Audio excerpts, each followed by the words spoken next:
पुष्पा ने कल बहुत ज्यादा जबरदस्त तरीके का रिकॉर्ड तो बना लिया और आज है 12वां दिन। तो इस 12th वाले दिन क्या मेजर ड्रॉप आएगा, क्योंकि मंडे वाले दिन आता ही है।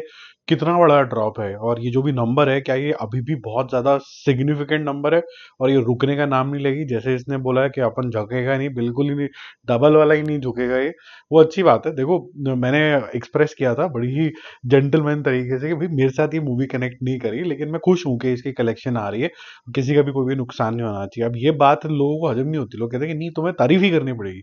मैंने किसी को कोई मजाक नहीं बनाया, मैंने किसी की ट्रोलिंग नहीं करी है, तो मैं जबरदस्ती भक्ति क्यों करूं। मुझे नहीं अच्छी लगी है दोबारा बोल रहा हूँ, नहीं अच्छी लगी है, लेकिन इसकी कलेक्शन मुझे बहुत अच्छी लगी है। इससे इंकरेजमेंट मिलती है कि भाई जो भी पब्लिक को समझ में आ रहा है आज के टाइम के हिसाब से, वो और बनाए जाओ, पब्लिक के पैसे लेते जाओ और सारी मूवीज प्रोड्यूस करते जाओ, जिससे काफी ज्यादा इंडस्ट्री ग्रो करती है। ये सबसे बड़ा मुद्दा होता है। और फिर अगर पैन इंडिया टाइप की मूवीज बनती हैं तो फिर हर जगह पे रेवेन्यू शेयर होती है, और हर जगह पे रेवेन्यू शेयर होती है तो फिर सबके घर चलते रहते हैं, तो अच्छी बात है। पुष्पा टू का डे 12 का कलेक्शन अब बहुत ज्यादा सिग्निफिकेंट है, और ये बड़े बड़े ऐसे नंबर हैं जो लोग कहते हैं ना यार मेरा ओपनिंग डे का ही ये नंबर आ जाए, तो वैसा भी नंबर अचीव कर लिया मैंने तो बहुत बड़ी बात हो जाएगी। कल इसने किया था 75 करोड़ रुपीज, आज इसने कर लिया 30 करोड़ रुपीज। मतलब आप समझ लीजिए 12वां दिन, मंडे वाला दिन, फिर भी 30 करोड़ रुपीज का बिजनेस ये करेगा कम से कम।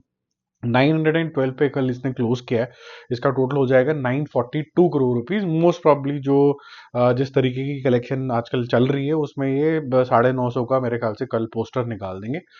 कल का जो कलेक्शन जो ट्रेड के पास फिगर है, क्योंकि उसके अंदर थोड़ी सी फिगर्स में डिफरेंस आना शुरू हो गया वर्ल्ड वाइड लेवल पे, वो था 1327 जिसमें से 250 करोड़ रुपए के आसपास लगभग लगभग आप कह सकते हैं ओवरसीज कॉन्ट्रीब्यूशन था।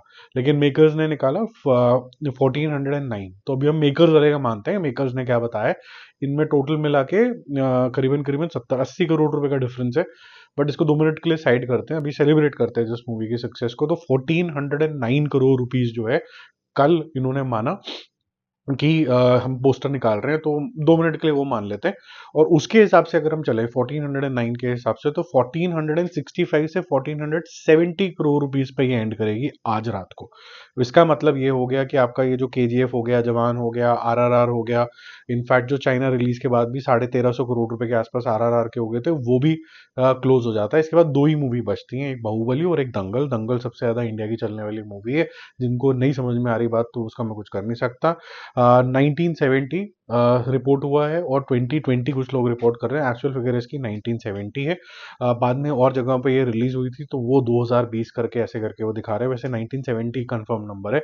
और बाहुबली 2 का जो नंबर है वो 1800 करोड़ रुपए है। तो इसको ये क्रॉस करना है, और इसका ये माइलस्टोन क्रॉस अब तो बहुत ही पास हो गया, क्योंकि लगभग लगभग 1500 के आसपास तो पहुंच गया। 300 करोड़ तो बाहुबली वाला ये करेगा ही। इनफैक्ट 300-400 करोड़ तो ऐसे ही होते हुए नजर आ रहे हैं, तो ये तो मुझे लग रहा है कि ये दंगल को भी क्रॉस कर जाएगा इजीली, और ये इंडिया की सबसे बड़ी पिक्चर बन जाएगी फिर तो। मजा भी आएगा। और फिर नेक्स्ट कौन सी मूवी होगी जो ऐसा करिश्मा करेगी, क्योंकि बाहुबली का रिकॉर्ड भी काफी टाइम बाद टूटेगा, दंगल का रिकॉर्ड भी काफी टाइम बाद टूटेगा, तो इतना टाइम ना लगे, जल्दी जल्दी ये रिकॉर्ड्स टूटते चले जाए। लैंग्वेज वाइज भी थोड़ी रोशनी डाल लेते हैं। जो तमिल वर्जन है, उसका जो कलेक्शन था 264 करोड़ था। आज जो हो गया, आज मतलब कल तक का जो एंड था, वो हो गया 282 करोड़ रुपीज। हिंदी का वर्जन था 507। मैं ऑफिशियल नंबर्स के हिसाब से जा रहा हूँ, इसके पोस्टर रिलीज हुए हैं, और हिंदी का वर्जन अब जो हो गया है वो हो गया 561। तमिल वर्जन था 45 का, वो 48.5 है। कन्नड़ा वर्जन 6 था, वो 6.5 है, 6.5। ऐसे ही मलयालम वर्जन 13 करोड़ था, जो कि हो गया 13.5 करोड़ रुपीज। अगर स्टेट वाइज चले, एंड ऑफ डे 11 डेज का जो टोटल है, कर्नाटका क्षेत्र के अंदर, यानी उस स्टेट के अंदर 78 करोड़ रुपीस की टोटल बिजनेस हुआ था, और एंड ऑफ डे 11 में पहुंच गया ये 83 करोड़ रुपीस। एपी तेलंगाना में था 247, जो कि 266 हो गया। जो तमिलनाडु है वो 61 से 64 हो गया। केरला के अंदर जो है वो 16.5 से 17 हो गया। रेस्ट ऑफ इंडिया, जिसमें पूरी लार्जली हिंदी बेल्ट आती है, वो 84 से इंक्रीज होके 646 करोड़ रुपीज हो गया। ये आज के नंबर इसमें इंक्लूडेड नहीं, कल रात तक के इसके अंदर नंबर है, तो बड़े नंबर हैं इसके अंदर, बहुत ही सिग्निफिकेंट है। अब आपका सवाल ये होना चाहिए कि अगर स्टेट वाइज या फिर लैंग्वेज वाइज जैसे भी आप इसको ट्रीट करो, अगर जैसे भी ये राइट्स बिके हैं, क्या डिस्ट्रीब्यूटर्स अब प्रॉफिटेबल हो चुके हैं? मैंने आपको अपने वीडियो में पहले भी बताया था कि जैसे ही ये 1000 करोड़ रुपए का आंकड़ा 1050 को क्रॉस करेगी तो ये प्रॉफिटेबल होनी शुरू हो जाएगी। आज की डेट के अंदर ये है 942 करोड़ रुपीज, यानी कि अभी भी ये 100 करोड़ रुपए दूर है डिस्ट्रीब्यूटर्स को प्रॉफिट वाले जोन के अंदर लाने के लिए। अब ये कैसे कैलकुलेट होता है? मान लीजिए कि इसने 1000 करोड़ कर लिए तो 500 करोड़ लगभग लगभग जो होते हैं वो एग्जीबिटर यानी कि थिएटर वाले रख लेते हैं। तो ट्रू जो इनकम आई है डिस्ट्रीब्यूटर के पास 500-600 करोड़ रुपए लगाने के बाद 500 करोड़ ही आए हैं। तो उसको बैलेंस आउट करने के लिए अभी इसको 100 करोड़ रुपए और करना होगा। अब 100 करोड़ रुपए पुष्पा ऐसे ही कर लेता चलते फिरते इधर उधर जाते जाते, जैसे कि वो जापान जाके कंटेनर में घूम के आ गया था, तो वैसे ही ये कर लेगा, कल परसों तक कर लेगा, तो कोई वरी की बात नहीं है।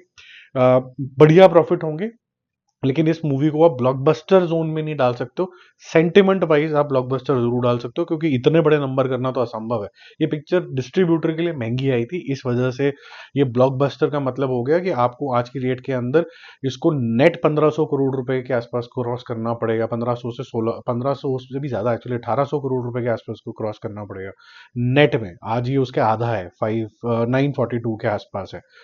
उसके 1500 तक तो पहुंचता हुआ नजर आ रहा है। तो सुपर हिट से ब्लॉकबस्टर के जोन के अंदर कुछ ये जाएगी, लेकिन ब्लॉकबस्टर नहीं खिलाएगी। ये ब्लॉकबस्टर के अंदर कम से कम 2x रिकवरी होनी चाहिए अपने इन्वेस्टमेंट की। तो अगर 1800 करोड़ नेट होता है तो 900 आए इनके पास, और इन्होंने लगाए कितने, 600। तो 600 के ऊपर इन्होंने एक्चुअली में 300 करोड़ रुपए तो कमाए जो डिस्ट्रीब्यूटर साहब है।